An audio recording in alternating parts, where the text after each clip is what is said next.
Esto es América Noticias bajo la dirección general de Carlos Vasallo. Comenzamos.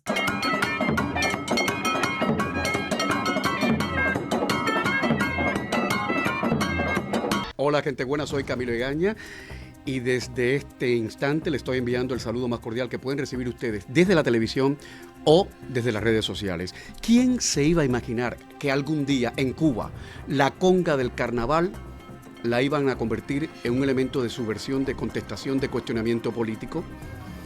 El Partido Comunista en Santiago de Cuba acaba de ordenar la cancelación de la conga de San Juan, que desde el siglo XVII marca el inicio del carnaval en Santiago de Cuba.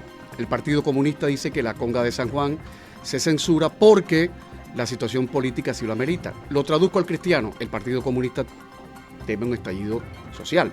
Esta orden sucede pocos días después de que manifestantes quemaran una casa museo dedicada a un personaje de la revolución. Hay 7 detenidos, entre ellos 4 menores de edad. Todos hasta ahora están incomunicados, ninguno tiene acceso a abogados. Y en medio de Santiago de Cuba, en medio de la ciudad, la gente desesperada está erigiendo, está construyendo hornos de carbón. El carbón es el combustible de los cubanos hoy. Ante la falta de gasolina, falta de petróleo, falta de electricidad, falta de todo. Un saco de carbón se está vendiendo a 4.000 pesos cubanos, que es el doble del salario mínimo. Solo quien tiene $50 podría conseguir en el mercado negro, en el mercado informal, bueno, un cilindro de gas. Lo digo porque desde septiembre de 2025 decenas de miles de cubanos no tienen acceso al servicio de gas licuado en todo el país. La segunda clave del día: Venezuela, no hay de otra. A esta hora aumenta el número de muertos, aumenta el número de desplazados, de heridos, ya son más de 1.000 los muertos, se está acercando al número de más de 4.000 los heridos y aumenta la desesperación de la gente. Más de 200 personas han sido rescatadas con vida. Delcy Rodríguez ordenó militarizar las zonas afectadas. 16 países ya han enviado ayuda militar. Más de 6 millones de venezolanos, lo han perdido todo o casi todo. Y muchos siguen en la calle. Por cierto, muchos de los que están en la calle son los venezolanos deportados por el gobierno de Estados Unidos, que malvivían en hoteles que se han venido abajo en Caracas y en La Guaira. Sería bueno que el gobierno de Estados Unidos cesara las deportaciones de los venezolanos en estos momentos. Sería bueno. Creo que es un acto de compasión, de solidaridad, de generosidad que les debemos a todos los venezolanos. Tercera clave del día: invitación al país de las maravillas. Díaz-Canel está invitando a esta hora a que los empresarios estadounidenses y los exiliados cubanos, los empresarios cubanoamericanos, pues inviertan en Cuba. Porque dice, según su lógica, que todo el mundo puede invertir en Cuba desde Estados Unidos, porque Donald Trump no es el presidente de Cuba. Díaz-Canel no tiene en cuenta la ley Helms-Burton, no tiene en cuenta las sanciones del Departamento de Estado contra Gaesa, no tiene en cuenta el cerco energético, como él le llama. O sea que Díaz-Canel ha hecho gala una vez más de su prodigiosa inteligencia. Cuarta clave del día: Obama. Lo digo porque el ex asesor principal del presidente Obama ha hablado con Telemundo 51. Dice que cree que lo más probable que suceda en Cuba sea un ataque aéreo. Él no cree que va a venir una invasión armada, sí un ataque aéreo, pero tampoco cree que va a haber cambio de régimen. Ojo, él se cubre en salud diciendo que es una opinión personal, pero atención, porque este es un hombre bien informado, Ricardo Zúñiga es el hombre que durante el gobierno del expresidente Barack Obama dirigió todas las operaciones de Estados Unidos en el hemisferio occidental. Y reitero, puede, lo que ha dicho él, puede que haya un ataque aéreo en Cuba, pero no un cambio de régimen. Y yo me pregunto, ¿eso es lo que merece Cuba? ¿Eso es lo que ustedes creen que merece Cuba? La frase más famosa de una novela famosísima que se llama El gato pardo se ha convertido ahora, me parece a mí, en una frase inquietante y peligrosa para todos los cubanos que aman y amamos la democracia. Un personaje de esa novela dice en algún momento en el libro: si queremos que todo siga como está, es necesario que algo cambie. Es el personaje más cínico de la novela. Reitero, ¿eso es lo que necesita Cuba? Si les parece bien, titulares. Pero antes, quiero extender el saludo a toda la gente que nos ve en Miami y a toda la gente que nos ve en Cuba. Gracias por eso. Ahora, titulares. Díaz-Canel desafía a Trump. Habla de soberanía, defiende sus reformas y queda expuesto ante la crisis que marca su gobierno. Les contamos. Atención, otro avión con cubanos deportados llega a La Habana. Estados Unidos acelera los retornos. Les contamos qué está pasando. Terrible, Venezuela sigue bajo los escombros. Aumentan las víctimas tras los terremotos mientras los rescatistas luchan contra el tiempo para encontrar sobrevivientes. La paz duró muy poco. Trump acusa a Irán de violar el alto el fuego y crece el temor a una nueva escalada. Además, Miguel Cosillo conversa con Rick Prado, exoficial de la CIA, y revela los secretos de las operaciones encubiertas que marcaron la lucha contra el terrorismo mundial. Camilo Egaña conversa con el economista Luis Gómez sobre el mercado de la vivienda, la inflación y lo que viene para el bolsillo de los estadounidenses. Información confiable y al momento, aquí en América. Noticias.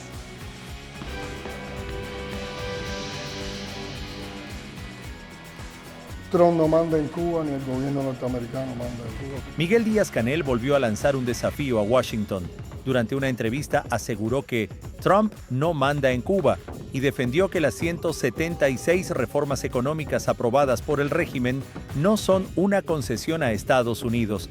Incluso afirmó que todavía existe espacio para que empresarios norteamericanos inviertan en la isla. Trump no manda en Cuba, ni el gobierno norteamericano manda en Cuba. Cuba es soberana, Cuba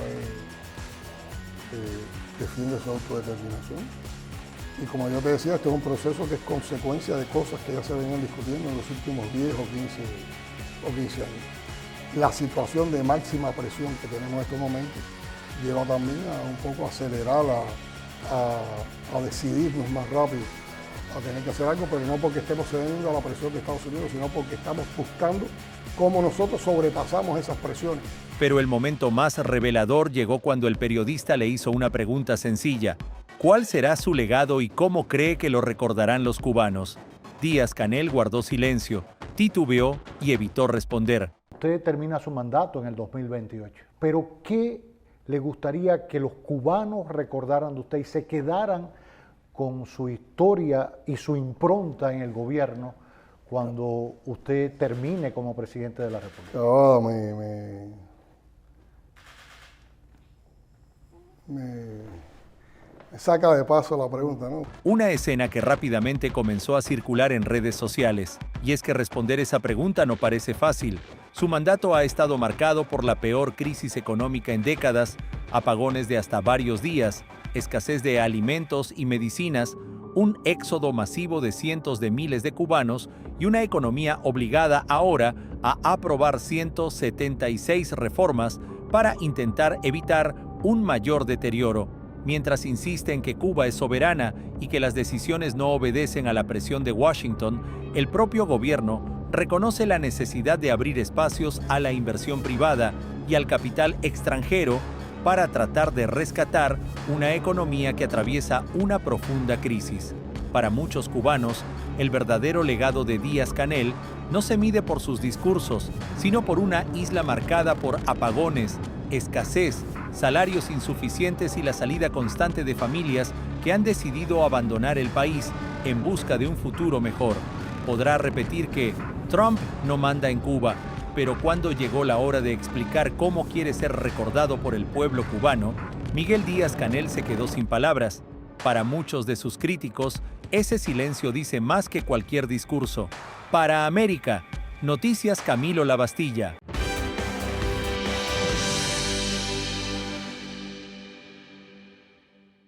Mira estos desgraciados, míralo cómo se los llevan en las guaguas.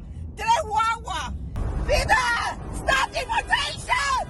¡Stop deportation! Un nuevo vuelo de deportación aterrizó en La Habana con 96 cubanos expulsados desde Estados Unidos. Entre ellos, viajaban 78 hombres y 18 mujeres, en una operación que eleva a 740 el número de cubanos retornados a la isla durante los primeros 6 meses de 2026. Además, ya se han realizado 19 vuelos y operaciones de devolución este año. Las autoridades cubanas informaron que 3 de los deportados quedaron bajo investigación por presuntos delitos cometidos antes de abandonar Cuba.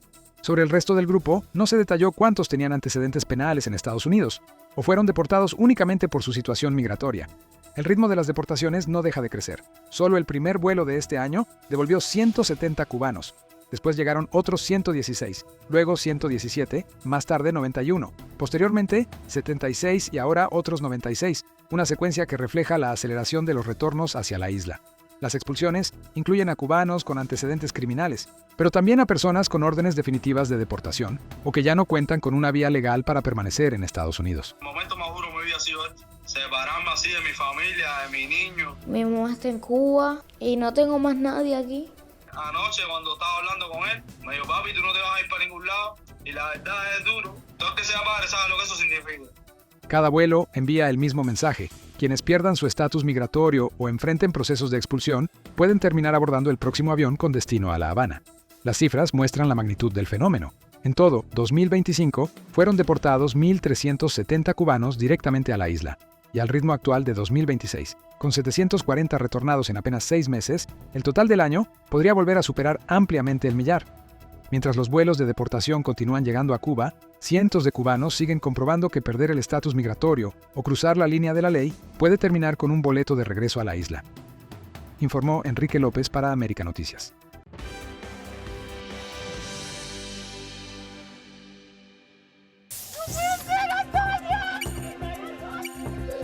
El edificio que se desplomó está mi cuñada y mis 2 sobrinos. Asumimos que su cuerpo debe estar en este lado. Mi mamá y mi hermano están ahí abajo. O sea que ya no pueden hacer nada por mi hermano. La tragedia en Venezuela no deja de agravarse. Con el paso de las horas, las autoridades continúan elevando el número de víctimas mientras decenas de personas siguen desaparecidas o atrapadas bajo edificios colapsados tras los poderosos terremotos que sacudieron gran parte del país. Los equipos de rescate trabajan sin descanso entre montañas de concreto, removiendo escombros con la esperanza de encontrar sobrevivientes. Sin embargo, el tiempo juega en contra. Cada hora que pasa reduce las posibilidades de hallar personas con vida, mientras familiares esperan noticias en hospitales, refugios y zonas acordonadas por las autoridades. Las imágenes que llegan son devastadoras. Edificios reducidos a ruinas, calles cubiertas de escombros, hospitales funcionando al límite y miles de familias que perdieron sus hogares o permanecen durmiendo a la intemperie por temor a nuevas réplicas. No, porque nos da miedo volver a entrar para allá. Porque eso se agredió. La emergencia también ha provocado un severo colapso de los servicios básicos. Los cortes de electricidad dificultan las labores de rescate, afectan el funcionamiento de hospitales, complican el transporte de ayuda humanitaria y amenazan con agravar aún más la crisis de combustible, luego de que una de las principales refinerías del país resultara seriamente afectada. La respuesta internacional continúa creciendo. Estados Unidos, por instrucciones del presidente Donald Trump, desplegó equipos de búsqueda y rescate, personal médico y ayuda humanitaria de emergencia. Ya se están desplegando equipos de búsqueda y rescate del condado de Fairfax, Virginia y Los Ángeles. Habrá algunos otros que se agregarán, pero la necesidad más inmediata en este momento son los esfuerzos de búsqueda y rescate. El secretario de Estado, Marco Rubio, aseguró que Washington seguirá apoyando al pueblo venezolano durante esta catástrofe y acelerará la llegada de recursos para asistir a las comunidades más golpeadas. Mientras tanto, varios países y organizaciones internacionales comienzan a movilizar ayuda, conscientes de que la reconstrucción podría tomar años y requerirá un enorme esfuerzo humanitario. Esta tarde, Venezuela sigue librando una carrera desesperada contra el tiempo. Bajo los escombros aún podría haber sobrevivientes esperando ser rescatados. El país se enfrenta a una de las peores catástrofes naturales de su historia reciente y mientras continúan aumentando las víctimas, el mundo permanece atento a una emergencia que todavía está lejos de terminar, informó Leticia Grau para América Noticias.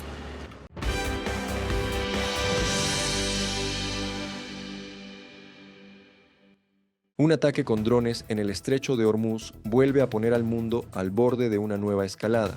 La frágil tregua entre Estados Unidos e Irán acaba de sufrir su prueba más difícil. El presidente Donald Trump acusó directamente al régimen iraní de violar el acuerdo de alto el fuego tras el lanzamiento de varios drones contra embarcaciones que navegaban por el estratégico estrecho de Hormuz, una de las rutas marítimas más importantes del planeta. Según Trump, al menos 4 drones de ataque fueron lanzados contra un buque de carga. Uno de ellos impactó la embarcación y causó daños, mientras que los otros 3 fueron derribados por fuerzas estadounidenses antes de alcanzar su objetivo. El mandatario calificó la acción como una violación insensata del acuerdo alcanzado hace apenas unos días. El incidente vuelve a disparar las alarmas porque ocurre cuando Washington e Irán intentaban avanzar hacia un acuerdo más amplio.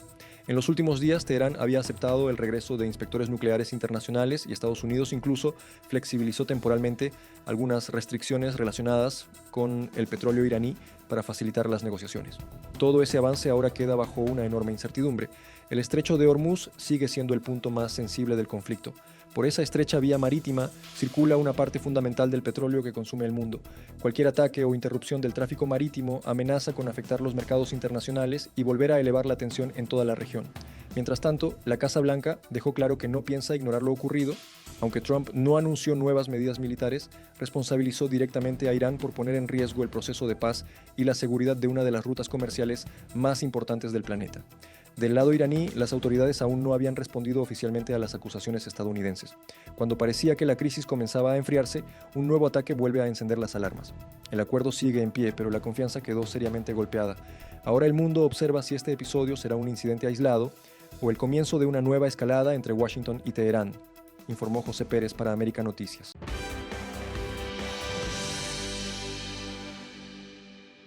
Mientras miles de cubanos esperan durante meses para obtener un pasaporte, una visa o realizar cualquier trámite consular, el régimen cubano volvió a poner obstáculos. Esta vez impidió que España abriera un consulado en Santiago de Cuba y mantiene congelada desde hace años la reapertura de su sede en Camagüey. La información fue confirmada por fuentes diplomáticas españolas, que revelaron que La Habana consideró la apertura de un nuevo consulado como un asunto demasiado sensible para su política interna. Ante esa negativa, el gobierno español decidió dejar el proyecto en suspenso hasta que cambien las circunstancias. La decisión tiene un impacto directo sobre miles de cubanos del oriente del país, que seguirán obligados a recorrer cientos de kilómetros hasta La Habana para realizar cualquier gestión relacionada con España, desde solicitudes de visa hasta trámites de nacionalidad o documentos consulares. La negativa también llama la atención porque ocurre precisamente cuando el régimen intenta proyectar una imagen de mayor apertura hacia Europa y busca atraer inversión extranjera y turismo para aliviar la profunda crisis económica que atraviesa la isla. Para muchos analistas, la explicación va mucho más allá de un simple trámite diplomático. Un consulado en Santiago significaría mayor presencia de funcionarios extranjeros, más contacto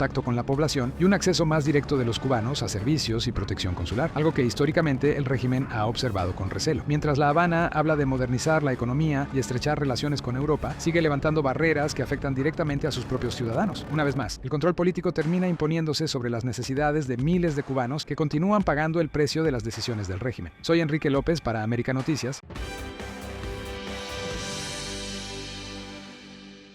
La política migratoria de Donald Trump vuelve a endurecerse. Un tribunal federal autorizó reactivar las deportaciones aceleradas en todo Estados Unidos, una herramienta que permitirá a las autoridades expulsar con mayor rapidez a determinados inmigrantes que no puedan demostrar que llevan al menos 2 años viviendo de forma continua en el país. La decisión coloca nuevamente bajo presión a miles de familias latinas y llega en un momento de enorme incertidumbre para comunidades como la cubana, la venezolana, la colombiana, la nicaragüense y la haitiana, muchas de las cuales siguen pendientes de decisiones migratorias que podrían cambiar su futuro. Para los cubanos, la preocupación se concentra en quienes entraron mediante el parole humanitario y todavía no han logrado regularizar completamente su estatus. Los venezolanos continúan enfrentando la incertidumbre por las disputas judiciales relacionadas con el TPS, y miles de colombianos y otros latinoamericanos con procesos migratorios abiertos también siguen muy de cerca cada decisión de los tribunales y de la Casa Blanca. La medida no significa que todas las personas indocumentadas serán deportadas de inmediato. Sin embargo, sí amplía considerablemente las facultades de las autoridades migratorias para actuar con mayor rapidez en determinados casos y representa una nueva victoria para la estrategia migratoria impulsada por la administración Trump. Abogados de inmigración insisten en que este es el momento de revisar cada caso, mantener actualizada toda la documentación y buscar asesoría legal, porque las reglas continúan cambiando y las decisiones judiciales están modificando el panorama migratorio prácticamente semana tras semana. El mensaje de Washington es cada vez más claro.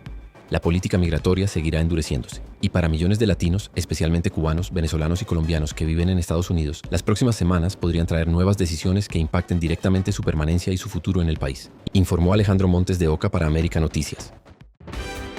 Noticias en un minuto. Un bebé nació entre los escombros después de los fuertes terremotos que sacudieron Venezuela. Una escena captada en video que ha estremecido al país en medio de una emergencia marcada por edificios colapsados, hospitales bajo presión y equipos de rescate trabajando contra el tiempo. Hasta ahora no se han divulgado oficialmente el nombre de la madre, el sexo del recién nacido, su estado de salud ni el lugar exacto donde ocurrió el parto. La imagen de ese nacimiento, que sucedió completamente a oscuras, se ha convertido en uno de los episodios humanos más impactantes de una tragedia que mantiene a Venezuela en alerta, con familias buscando a desaparecidos y autoridades actualizando de forma constante el balance de daños. Un informe de América Noticias. 4 cubanos fueron vinculados a proceso en Cancún, Quintana Roo, por su presunta participación en la distribución de marihuana mediante redes sociales. Un juez ordenó prisión preventiva justificada contra los acusados, quienes podrían recibir condenas de entre 3 y 8 años. Aunque el expediente es investigado por autoridades de Quintana Roo, las sanciones por narcomenudeo se encuentran establecidas principalmente en la Ley General de Salud de México. Las primeras indagatorias también señalan posibles vínculos de los acusados con robos y extorsiones mediante el denominado cobro de piso, principalmente en sectores relacionados con la zona hotelera de Cancún. Esas sospechas continúan bajo investigación y no forman parte del referido proceso judicial. La Fiscalía mantiene abiertas las pesquisas para determinar si otras personas colaboraban con la presunta red. Un informe de América Noticias.